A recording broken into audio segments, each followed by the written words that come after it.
నిలబడి మాట్లాడుతున్నాం చెరువు సైడ్. మీరు ఇక్కడ వస్తే మీరు చెరువు సైడ్.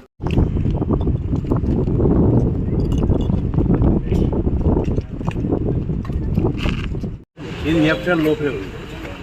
ఏప్రిల్ లోపల గంట పర్మిషన్ ఇస్తారు. ఇక్కడ చాలా గంటలు తెలిసింది. ఇక్కడ ఆ పక్క ఏమో వెనక నిమిషం నాగాలి మంచిగా కూడుకున్నాడు. దాన్ని ఆనుకునే ఉంటుంది. ఈ రోడ్డు లెక్క అయింది. ఏప్రిల్ లోపలే ఉంది.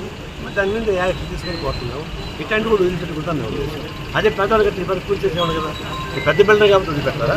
దీన్ని కూడా కొంచెం